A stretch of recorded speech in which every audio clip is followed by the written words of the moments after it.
같이 읽은 고린도후서 1장 1절부터 11절까지 말씀 같이 보시면서 은혜를 나누십니다. 고린도 전서의 말씀은 오래전에 우리가 함께 보면서 은혜를 나누게 됐었습니다. 그 고린도 전서에 이어지는 말씀이 자연스럽게 이제 고린도 후서로 이어지게 되는데, 사실 여기에는 좀 복잡한 그런 사연들이 얽히고 설켜 있습니다.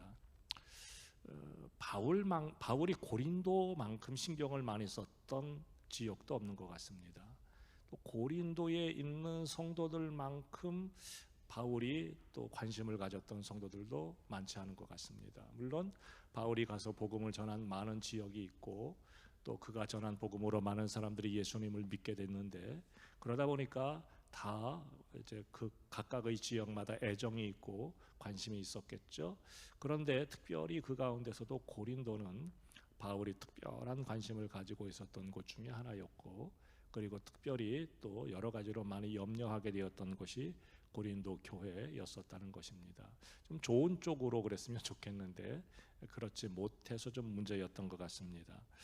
고린도라고 하는 이곳은 바울이 세 차례의 전도 사역 기간 중에 두 번째 전도 사역 기간에 가서 복음을 전하게 되었던 곳입니다. 비교적 다른 곳에는 더 짧게 있었던 것도 있었지만 길지도 않고 짧지도 않았던 1년 반 정도 고린도에 머물면서 복음을 전하게 됐습니다. 아무도 아는 사람이 없는 상태에서 바울이 고린도에 가서 복음을 전하기 시작했는데, 마침 그때 이 고린도에 브리스길라와 아굴라라고 하는 부부가 예수님을 믿게 된, 그러니까 바울이 전한 복음을 듣고 예수님을 믿게 된 것이 아니라 다른 곳을 통해서 복음을 듣고 예수님을 믿게 된 브리스길라 아굴라라고 하는 이 부부가 그곳에 먼저 와 있었고, 바울은 우연히 하나님의 섭리겠죠. 그들을 만나서 고린도에서 복음을 전하게 됐습니다.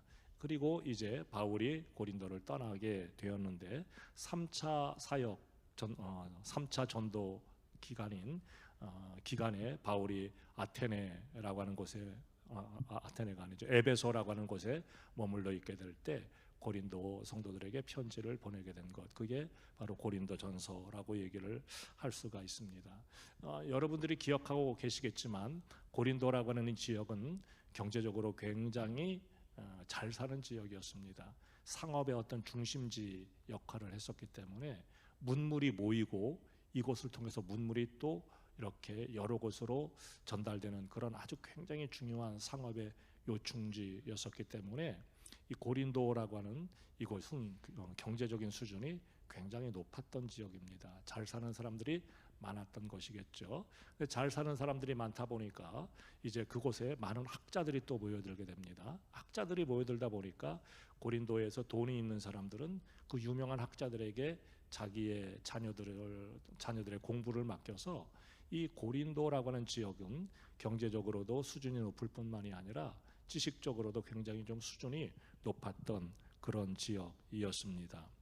그런데다가 바울이 가서 복음을 전하게 되었을 때 많은 사람들이 예수님을 믿고, 또 그들이 굉장히 뜨거운 믿음의 열심을 가지고 신앙생활을 해서 성령의 놀라운 능력을 경험한 사람들이 굉장히 많았던 곳이 고린도였습니다. 그러니까 겉으로 볼 때는 고린도라고 하는 지역이 굉장히 좀 좋아 보이는 거예요.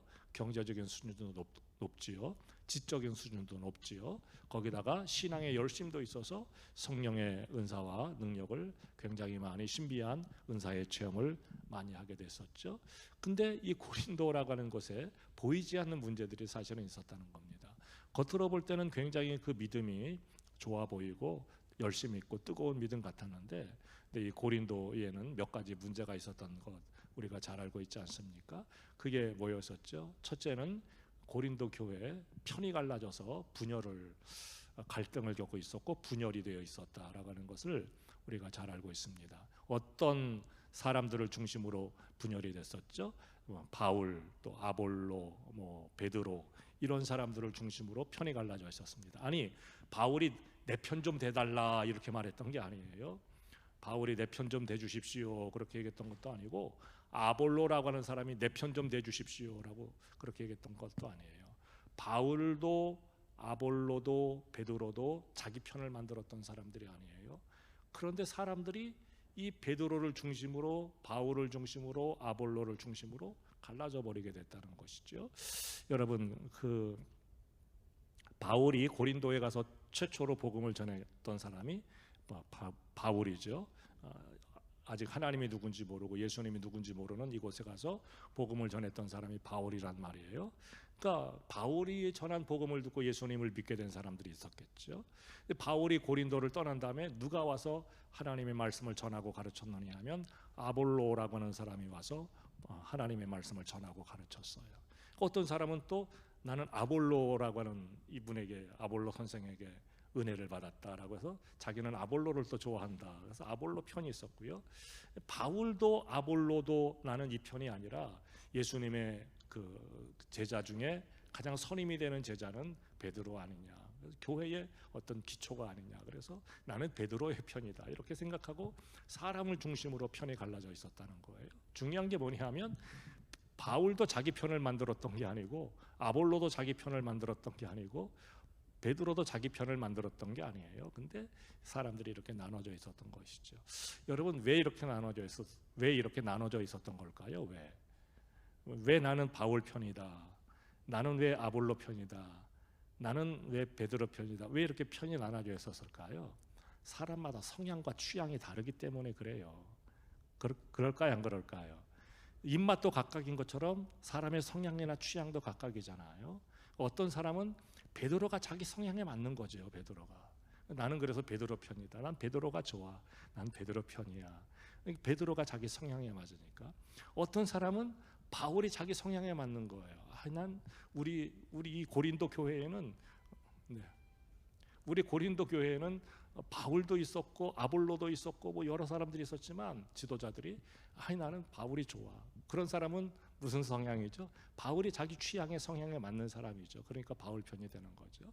아볼로 편도 역시 나는 아볼로 선생이 가르쳐준 이 말씀이 난 너무 좋고 나는 그 사람이 너무 내 마음에 들어. 그래서 그 성향과 그 취향이죠. 사람마다 입맛이 다른 것처럼 누군가를 좋아하는데도 성향과 취향이 있단 말이에요. 여러분, 그래요, 안 그래요? 내가 좋아하고 더 마음이 가는 그런 취향, 그런 성향의 사람들이 있잖아요. 그러니까 여러분, 그 고린도에도 그랬다는 거예요. 근데 이게 뭐냐면요, 믿음 안에서, 은혜 안에서 이걸 극복해야 되는 것들이에요. 우리가 믿음 안에서 극복해야 되고 은혜 안에서 극복해야 될 것이 있는데 내 성향과 내 취향을 극복할 수 있어야 되는 거죠. 아니 뭐 입맛이나 이런 성향이나 취향을 극복하라는 건 아니에요. 뭐 못 먹는 음식 죽을 때까지 못 먹는 사람 있잖아요. 난 저거 죽어도 못 먹겠어 하는, 그건 어쩔 수 없는 거죠. 은혜로 그것까지 극복하라는 얘기는 아니죠. 그런데 사람에 대한 취향과 성향은 이건 극복해야 되는 것이죠. 난 저 사람은 죽을 때까지는 내 마음에 안 들어. 저 사람은 죽을 때까지 뭔가 가까워질 수 없을 것 같아. 이건 사람에 대한 성향과 취향이잖아요.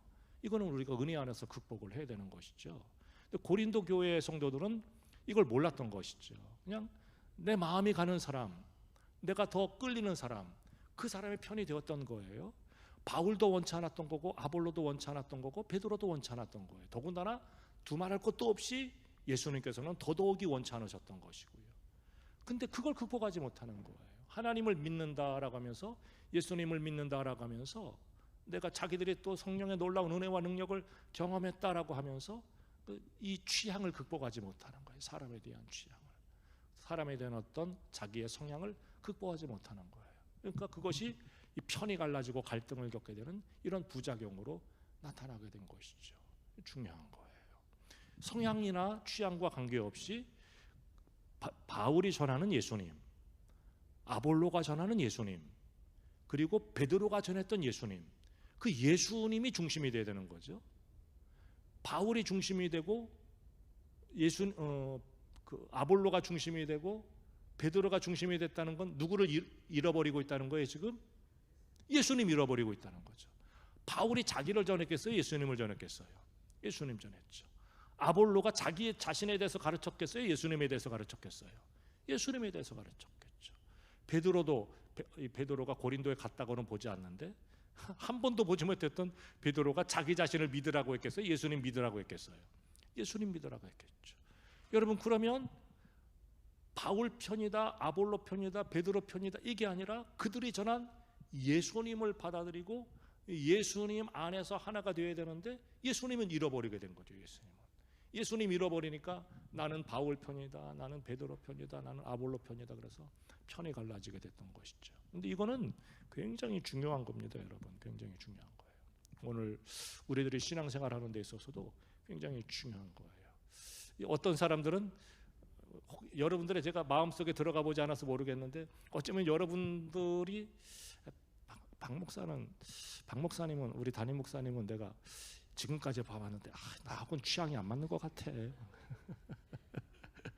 나하고는 도대체 잘 안 맞는 것 같아. 어쩌면 그런 분들도 있을 수가 있어요. 뭐 사람이니까 어쩔 수 없죠. 근데 그거는 뭐 해야 되는 거라고요? 극복해야 되는 거예요. 극복해야 되는 거예요. 왜? 내가 중요한 게 아니라 인간인 박병건 목사가 전하는 하나님의 말씀을 전하는 인간인 박병건 목사가 중요한 게 아니라 내가 전하는 뭐가 중요한 거예요? 복음이 중요하고 말씀이 중요한 것이죠. 그러니까 성향과 취향은 극복해야 될 문제라는 거예요. 더군다나 목회자와 성도와의 관계에 있어서, 성도와 성도와의 관계에 있어서 이거는 우리가 극복해야 될 아주 중요한 문제다라고 하는 것이죠. 근데 이 고린도 교회는 그렇지 못했어요. 아주 초보적인 단계에 있어서 그냥 사람을 중심으로 편이 갈라지고 그것 때문에 굉장히 심각한 교회의 분열을 겪게 됐었다라고 하는 것이죠. 그 다음에 심지어는 교회 안에서 음란한 일도 있었다라고 하는 것이죠. 굉장히 불행한 일이었죠. 또 하나 어떤 일들이 있었느냐 하면 성도들끼리 서로 간에 어떤 문제가 있을 때 소송을 벌이게 되는, 같은 교회에서 예수님을 믿는 사람들끼리 소송을 벌이게 되는 이런 정말 불행한 일들이 있었다는 거죠. 그러니까 고린도 교회가 교회라고 하는 이름은 가지고 있었지만 그 속을 들여다보면 이건 교회라기보다도 무슨 친목단체 같기도 하고 무슨 어떤 자기 육신의 이익을 위해서 모인 어떤 이익 집단 같기도 하고, 이름은 교회라고 하는 이름을 가지고 있었는데 그런데 그 속을 들여다보면 그냥 무슨 이익 집단 같고 그냥 무슨 친목단체 같고 끼리끼리 모이고 마음에 안 들면 소송하고 뭐 또 그리고 음란한 일도 있고 이름이 교회라고 하는 이름만 가지고 있었지 이익 집단 같고 그냥 무슨 친목회 같았다는 것이죠. 바울이 굉장히 이것 때문에 가슴 아파했다라고 하는 것이죠. 그래서 오늘 이 성경의 말씀을 보니까 우리가 이제 고린도전서 바울이 그런 이야기들 이제 이 에베소라고 하는 곳에 있을 때 고린도로부터 들려오는 이런 안타까운 소식들 때문에 이제 그것 때문에 굉장히 가슴 아파하고 고린도 교회에 일종의 책망하는 편지를 쓰게 된 게 뭐냐면은 그게 고린도전서예요. 고린도전서. 우리가 그건 몇 년 전에 벌써 은혜를 나누게 되었던 말씀인데, 그리고 이제 오늘 우리가 은혜를 나누게 되는 고린도후서예요. 여러분, 바울이 고린도에 몇 번을 갔는지 아세요? 바울이 고린도에 몇 번을 갔느냐 하면 무려 3번이나 갔어요. 바울이 복음을 전한, 자기가 가서 복음을 전한 어떤 지역에 3번을 간 적이 거의 없어요. 어떤 곳은 그저 간신히, 그것도 짧게 한 번 가서 복음을 전하고 그냥 그것으로 끝나버렸던 적도 있고, 어떤 데는 뭐 에베소 같은 데는 2번 가서 이제 또 이렇게 말씀을 전하고 가르치기도 하고 그랬었는데, 한 지역에 자기가 복음을 전한 지역에 3번을 갔던 적이 거의 없어요. 성경의 말씀을 보게 되면. 그런데 바울이 고린도에는 3번을 갔던 거예요. 3번을. 처음에는 그냥 복음을 전하러 간 거고요. 2번째와 3번째는 뭔가 걱정되는 게 있어서 간 거예요. 고린도 교회에 뭔가 내가 안 가면 안 될 어떤 문제가 있어서 간 거예요. 이거 참 심각한 거였죠. 그래서 바울이 좋은 일 때문에 고린도에를 갔다기보다는 첫 번째는 복음을 전하러 갔지만 2번째, 3번째는 뭔가 걱정되는 것들 때문에, 뭔가 이 고린도에 있는 어떤 교회 안에 있는 문제들 때문에 가지 않으면 안 될 상황에서 바울이 가게 됐었다라고 하는 것이죠. 참 심각한 것이었죠. 그만큼 고린도 교회는 그 최초의 고린도의 복음을 전하게 되었던 바울에게도 큰 걱정거리요 고민거리였고요. 또 영적으로 보게 되면 그게 하나님 앞에서도, 하나님께서 보실 때도 큰 걱정거리요 고민거리였었다라고 하는 것이죠. 근데 이제 오늘 우리가 함께 보게 된 고린도후서 이 말씀에는 어떤 내용이냐면, 고린도후서에 있는 말씀들을 쭉 보게 되면 바울이 개인적인 자기 신상에 관한 얘기들을 어떻게 보면 가장 많이 하고 있는 게 고린도후서라고 얘기를 할 수 있어요. 여러분에게 자주 말씀드려서 이제 어떤 분들은 알고 계실 텐데요. 바울이 신약 성경이 27권이잖아요. 27권 중에 바울이 그 중에 몇 권을 기록했다고 여러분에게 제가 자주 말씀드리죠. 13권. 10권하고도 몇 권? 3권. 이건 좀 상식적으로 알아두셨으면 좋겠어요. 신약 성경이 전부 몇 권? 27권. 그 중에 바울이 신약 성경에서 기록한 게 몇 권? 13권. 13권. 그런데 이 13권 중에 바울이 자기 개인 신상에 관한 얘기를 가장 많이 하고 있는 게 아마 이 고린도후서가 아닌가 싶어요. 그러면 이 고린도후서에서 바울이 자기 신상에 관한 얘기를 왜 이렇게 많이 하게 됐을까요? 거기에는 그만한 이유가 있어요. 이 고린도라고 하는 곳에 있는 이 성도들이 앞에서 말씀드린 것처럼 뭐 사람을 중심으로 편이 갈라져서 그냥 분열하고 또 입에 담기도 부끄러운 음란한 일, 성도들끼리 소송하는 일, 이런 것들 때문에 복잡하고 그냥 그랬었는데 거기에 한 가지를 더 추가하자면 이런 게 있었어요. 야, 고린도 교회 성도들 가운데 이런 사람이, 이렇게 생각하는 사람이 있었다는 거예요. 야, 그 바울이 우리에게 와서 복음을 전하지 않았느냐? 예수님을 전하지 않았느냐? 그런데 바울이 우리에게 전한 복음 과연 믿을 수 있냐? 이렇게 생각하는 사람들이 있었다는 거예요. 아니, 바울이 우리에게 와서 복음을 전해서 우리가 예수님 믿게 됐는데 그 바울이 전한 복음을 우리가 과연 믿을 수 있냐? 이거 진짜야? 가짜야? 이러면서 의심하는 사람들이 생겼다는 거예요. 왜 그랬느냐 하면, 여러분, 바울이 스스로가 사도라고 이렇게 얘기하잖아요. 예수 그리스도에게 부름받은 사도, 이렇게 그런 얘기 종종 하잖아요. 근데 이런 의심을 품게 된 거죠. 아니, 사도라고 하면 예수님에게 직접 부름을 받은, 우리가 흔히 잘 아는 12명의 제자, 이 사람들만이 사도 아니냐? 그런데 바울은 예수님에게 직접 부름을 받은 적이 없지 않느냐? 그런데 바울이 자기가 스스로 사도라고 하면서 돌아다니는데, 여러분 이렇게 말해서 죄송한데 그거 사기치고 돌아다니는 거 아니냐, 이랬다는 거죠. 아니, 직접 부름을 받은 적이 없는데 무슨 사도냐, 사도는. 그러면서 이 바울의 사도성을 의심하는 사람들이 고린도 교회에 생겨나게 됐다는 거예요. 여러분, 그런데 좋은 것에 대한 영향력은 그렇게 빨리 퍼지지 않아도 나쁜 것에 대한 영향력은 어때요? 빨리 퍼지잖아요. 나쁜 소문도 금방 퍼지잖아요. 이 바울에 대한 이런 그 의심스럽고 바울을 의심하는 이런 말들이, 이런 안 좋은 소문들, 또 안 좋은 것들이 금방 고린도 성도들에게 퍼지면서 영향을 미치게 됐던 거죠. 그 바울이 자기가 예수님에게 부름을 받아서 12제자처럼 현장에서 부름 받지는 않았지만 다메섹으로 가다가 예수님에게 부름을 받아서 사도가 된 것이 분명한데, 내가 사도라고 하는 것을 이들에게 적극적으로 밝혀야 되는 이유가 있었던 거예요.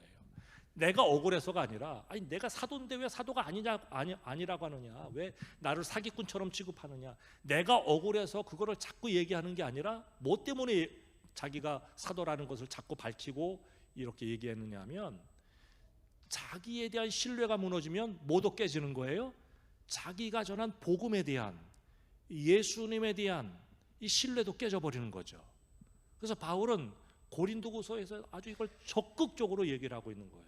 아니다, 너희들이 의심하는 것처럼, 당신들이 의심하는 것처럼 나는 가짜가 아니다. 내가 스스로 사도라고 그렇게 거짓말하고 돌아다니는 사람이 아니다. 그러면서 자기가 복음을 위해서 어떻게 부름을 받았고 어떤 고난을 당하게 되었는지 그런 것들을 아주 세세하게 기록하고 또 이제 고린도 교회 성도들에게 밝히고 있는 게 바로 이 고린도후서라고 얘기를 할 수가 있습니다. 물론 그 가운데서 하나님께서 바울에게 어떻게 역사하셨는지도 우리가 이렇게 보게 되면서 아주 굉장히 은혜로운 말씀들을 나누게 되는데, 여러분 이제 고린도후서의 내용들이 바로 그러한 내용들이다라고 하는 것을 우리가 염두에 두고 이 말씀을 시작했으면 좋겠습니다. 오늘 1절부터 우리가 11절까지의 말씀을 같이 읽게 됐는데요. 여러분, 오늘 1절부터 11절까지의 말씀은 어떻게 보면 바울의 인사와 더불어 또 고린도 교회 성도들에게 이 편지를 시작하면서 쓰게 된 머릿말과도 같은 그런 얘기라고 할 수가 있습니다. 오늘 본문의 말씀을 보니까 뭐에 대해서 적극적으로 얘기를 하고 있느냐 하면, 바울이 복음을 전하면서 겪게 되었던 고난에 대해서 많이 얘기를 하고 있어요. 내가 복음을 전하면서 얼마나 많은 고난을 받았는지, 내가 복음을 전하면서 얼마나 많은 환난을 겪게 됐는지, 얼마나 많은 박해를 받게 됐는지, 그것에 대해서 얘기를 하면서 그럼에도 불구하고 그런 많은 환난과 고난과 박해가 있었음에도 불구하고 자기가 이 복음을 전하는 일을 꾸준히 할 수 있었던 이유가 뭐냐? 하나님의 위로가 있었기 때문이다라고 얘기를 하게 되는 거예요. 먼저 우리 바울이 겪게 되었던 고난에 대해서 한번 좀 봅시다. 우리 한번 성경 읽어보겠습니다. 자, 8절과 9절 우리 한번 읽어보겠습니다. 8절과 9절입니다. 시작. 형제들아, 우리가 아시아에서 당한 환난을 너희가 모르기를 원하지 아니하노니 힘에 겹도록 심한 고난을 당하여 살 소망까지 끊어지고. 넘어가기 전에 8절 다시 보여주세요. 형제들아, 우리가 어디에서 당한? 아시아. 지금 바울이 고린도 교회 성도들에게 이 편지를 쓰고 있는 지역은 유럽이에요. 아시아예요. 고린도는 유럽에 있는 거예요. 오늘날의 그리스, 유럽에 있는 거예요. 그런데 바울이 고린도에 가서 복음을 전하기 전에, 유럽에서 복음을 전하기 전에 아시아라고 부르는 오늘날의 터키에서 복음을 전했거든요. 그런데 내가 당신들에게 가서 복음을 전하기 전에 아시아에서 내가 어떤 환난을 당했는지 너희가 좀 모르기를 원하지 아니한다. 바꿔 말하면 너희가 좀 이것 좀 알았으면 좋겠다. 우리가 복음을 전하다가 어떤 어려움을 겪었는지 알았으면 좋겠는데 힘에 겹도록 견디기 힘든 심한 고난을 당하여 살 소망까지 끊어졌다. 야, 이제 영락없이 죽었구나. 이제 영락없이 우리가 끝났구나. 아시아에서 복음을 전하다가 얼마나 많은 고난과 박해를 당하게 됐는지 이제는 우리가 죽었구나. 그러면서 소망이 다 끊어진 것 같았다는 거죠. 뒤로 넘어가 보세요. 9절 같이 읽습니다. 시작. 우리는 우리 자신이 사형 선고를 받은 줄 알았으니 이는 우리로 자기를 의지하지 말고 오직 죽은 자를 다시 살리시는 하나님만 의지하게 하심이라. 예, 심지어는 어느 정도였었느냐면은 사형 선고를 받은 것과 같았다. 야, 이제 그냥 내가 사형 선고 받은 것처럼 이제 죽을 날만 기다릴 수밖에 없구나라고 하면서 모든 소망이 끊어지고 정말 사형 선고를 받은 것과 같았는데 그런 가운데서 자기들이 그 고난에서 건짐을 받았다는 거예요? 받지 못했다는 거예요? 건짐을 받았다는 거죠. 누가 건져주셨다는 거예요? 하나님이 건져주셨다는 거죠. 그러면서 이렇게 고백하고 있죠. 우리를 그 사형 선고를 받은 것과도 같은 상황에서 우리가 살아나게 되었는데 그렇게 하신 것은 하나님이 자기 자신을 의지하지 말고 하나님만 의지하게 하려고 우리에게 그런 경험을 하게 하신 것이다. 이렇게 얘기하고 있습니다. 여러분, 실질적으로 바울이 첫 번째 그 세 차례의 전도 사역 기간 중에 첫 번째 전도 그 사역하게 될 때 그런 어려운 일을 겪게 되었던 것을 우리가 이 말씀을 통해서 보게 됩니다. 첫 번째 첫 번째 그 사역 기간의 복음을 전하게 될 때 비두니아가 맞나요? 네, 루스드라, 예, 죄송합니다. 루스드라예요. 루스드라에 가서 안진뱅이를 고쳐준 그 사건이 있었거든요. 한 번도 걸어보지 못했던 한 발을 쓰지 못하는 루스드라에 있는 안진뱅이를 바울과 바나바가 고쳐줘요. 그랬더니 루스드라에 있는 사람들이 이 바울과 바나바가 사람의 형상을 하고 온 신이다라고 하면서 제물을 가지고 와서 이 바울과 바나바에게 제물을 바치려고 해요.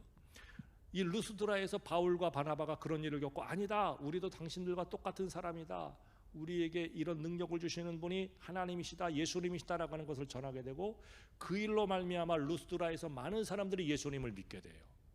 근데 여러분, 어떤 일이 벌어졌느냐 하면 이 루스드라에서 이런 놀라운 이적이 생기면서 거기서 많은 사람들이 예수님을 믿게 됐는데 바로 루스드라에 와서 복음을 전하기 그 직전에 이고니온이라고 하는 곳에서 복음을 전하게 되다가 유대인들이 박해해서 거기서 도망쳐 나왔거든요. 근데 이고니온이라고 하는 이 루스드라에 오기 전에 먼저 복음을 전했던 곳에 있던 유대인들이 루스드라까지 와서 거기서 사람들을 선동해서 바울을 죽이려고 하는 거예요. 바울이 거기서 돌에 맞아서 죽은 것처럼 되었어요. 사람들이 바울이 죽은 줄 알고 갖다 버렸어요. 근데 정말 하나님의 은혜로 거기서 다시 소생해서 이 루스드라를 떠나게 되었다는 것을 우리가 사도행전의 말씀을 통해서 보게 되는데, 오늘 이 본문의 말씀이 어쩌면 그 배경이 아닌가 싶어요. 복음을 전하다가 모든 소망이 끊어지고, 얼마나 극심한 환난과 박해를 받게 됐는지 모든 소망이 끊어지고 내가 정말 사형 선고를 받은 것처럼 되었다. 그런데 하나님께서 그런 가운데서 우리를 건져 주셨는데, 하나님이 그렇게 하신 것은, 그런 절박한 상황에 우리를 처하게 하신 것은 자기의 힘을 의지하는 것이 아니라 하나님을 의지하게 하려고 하신 것이다 라고 하는 것을 얘기하고 있는 것입니다. 여러분, 이거 굉장히 중요한 말씀입니다. 우리 베드로 전서의 말씀을 보게 되면 이런 말씀이 있습니다. 여러분 대부분 잘 아시겠지만, 사람이 자기가 잘못해서 고난을 받으면 그건 부끄러운 일이다. 그런데 선한 일을 하다가 고난을 받게 되면 그건 영광스러운 일이고 자랑스러운 일이다 라고 하는 것을 얘기하고 있죠. 우리 성경 말씀 한번 읽어볼까요? 베드로 전서 말씀입니다. 2장 20절과 21절 시작. 죄가 있어 매를 맞고 참으면 무슨 칭찬이 있으리요. 그러나 선을 행함으로 고난을 받고 참으면 이는 하나님 앞에 아름다우니라. 이를 위하여 너희가 부르심을 받았으니 그리스도도 너희를 위하여 고난을 받으사 너희에게 본을 끼쳐 그 자취를 따라오게 하려 하셨느니라. 내가 죄를 짓고 그 죄 때문에 매를 맞으면 뭐 자랑스러울 게 뭐가 있겠느냐, 칭찬할 게 뭐가 있겠느냐. 근데 선을 행하다가 고난을 받게 되면 그건 하나님 보시기에 아름다운 일이다. 이를 위하여 너희가 부르심을 받았다. 복음을 위하여 고난을 받도록 너희가 부르심을 받았다 라고 하는 것을 얘기하고 말씀합니다. 그래서 바울이 이 이야기를 아주 당당하게 하고 있는 것이죠. 내가 아시아에서 복음을 전하다가 그냥 정말 죽은 것처럼 되었고 모든 소망이 끊어졌었다. 사형 선고를 받은 것처럼 되었었다. 하나님이 우리를 건져주셨다. 그렇게 하신 이유는 자기를 의지하지 말고, 자기 자신을 의지하지 말고 하나님을 의지하게 하려고 하심이다 라고 얘기를 하고 있습니다. 여러분, 오늘 저와 여러분들 절박한 어떤 상황에 놓이게 될 때, 어떤 정말 사형 선고를 받은 것처럼 그렇게 내 힘으로 아무것도 할 수 없는 그런 일을 겪게 될 때, 하나님께서 우리에게 뭐라고 말씀하시는 거죠?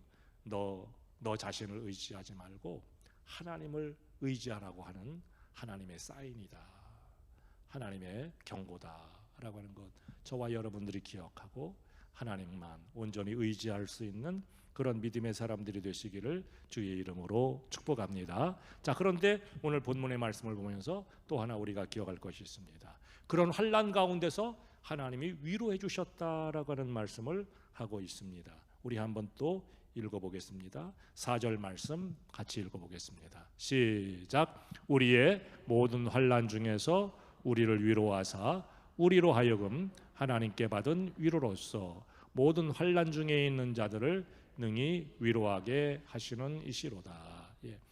내가 바울이 지금 얘기하는 거죠. 내가 그런 극심한 환난 가운데 있었는데, 박해와 고난 가운데 있었는데 하나님이 나를 위로해 주셨다.